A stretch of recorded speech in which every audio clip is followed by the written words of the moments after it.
Ilé-iṣẹ́ táwọn ọmọkùnrin yìí ń bá ṣiṣẹ́ ni wọ́n jà lólè.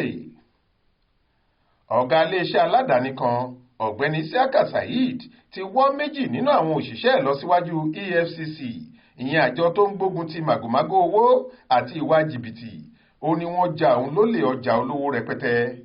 Àwọn òṣìṣẹ́ ọ̀hún, Lateef Jamiu Babatunde àti Oyètúndé Abíóyè Ibrahim, ni wọ́n fẹ̀sùn olè àti ìwà jìbìtì kàn. Wọ́n ní wọ́n fẹ́ fọ̀bẹ ẹ̀yìn jẹ ilé-iṣẹ́ wọn níṣu.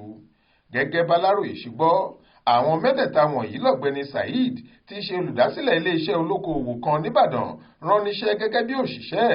Ó ní kí wọ́n gbé kòkó gbígbẹ lọ sí èbúté Tinkan lágbègbè Àpápá lẹ́kọ̀ọ́, ṣùgbọ́n tó jẹ́ níṣe ni wọ́n gbé ọjà náà gba ibòmíì lọ. Èyí ló mú kí ọ̀gá wọn lọ fọ̀rọ̀ náà tó àwọn EFCC létí. Lẹ́yìn ìwádìí wọn, làjọ náà gbé àwọn afurasí olè náà lọ sílé ẹjọ́ gíga ìjọba àpapọ̀ èyí tó wà ládùúgbò Ring Road nìbàdàn. Ṣáájú lọ́wọ́ àjọ náà ti tẹ ẹni tí wọ́n ta kòkó ọ̀hún fún, ìyẹn Ọlánìpẹ̀kun Ọláwálé Joseph.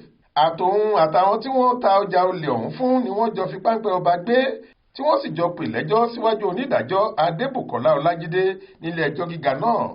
Ẹ̀sùn mẹ́ta ọ̀tọ̀ọ̀tọ̀ tó ní í ṣe pẹ̀lú olè àti ìwà jìbìtì ni EFCC fi kan àwọn mẹ́tẹ̀ẹ̀ta nílé ẹjọ́.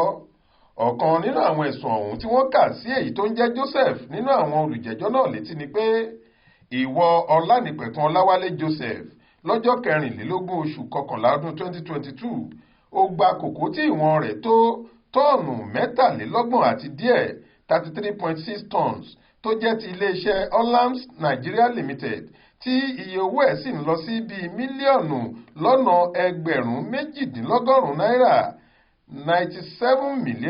97,578,000. Èyí lòdì sí òfin ìpínlẹ̀ Ọ̀yọ́ ti ọdún 2000, èyí tó ní í ṣe pẹ̀lú ìwà ọ̀daràn tó sì la ìjìyà ńlá lọ. Kò sẹ́ni tó gbà pé òun jẹ̀bi ẹ̀sùn ọ̀daràn nínú àwọn mẹ́tẹ̀ẹ̀ta wọ̀nyí.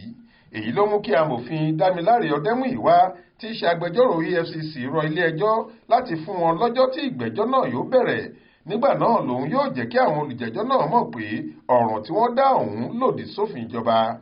Lẹ́yìn tí amòfin Àlàbí Ọgọ̀, tí í ṣe agbẹjọ́rò àwọn olùjẹ́jọ́, ti bẹ̀bẹ̀ fún béèlì wọn, onídàájọ́ Ọlájídé gba béèlì àwọn olùjẹ́jọ́ mẹ́tẹ̀ẹ̀ta pẹ̀lú onídùúró méjì. Gẹ́gẹ́ bí májẹ̀mú béèlì ọ̀hún, àwọn onídùúró méjèèjì gbọ́dọ̀ ní iṣẹ́ gidi lọ́wọ́ tó bẹ́ẹ̀ tí ọ̀kọ̀ọ̀kan wọn fi gbọ́dọ̀ ní ìkápá láti san ẹgbẹ̀rún lọ́nà ọgọ́rùn-ún náírà 100,000 naira, ìyẹn bí àwọn olùjẹ́jọ́ tí wọ́n ṣe onídùúró fún bá kọ̀ láti yọjú sí kóòtù nígbàkúùgbà tó bá yẹ kí wọ́n yọjú sílé ẹjọ́. Ọláwálé Àjàó ló ṣàkójọ ìròyìn yìí fún iléeṣẹ́ tẹlifíṣàn Aláròyé online. Faith Adébọ́lá ló kà á sétí ìgbọ́ yín.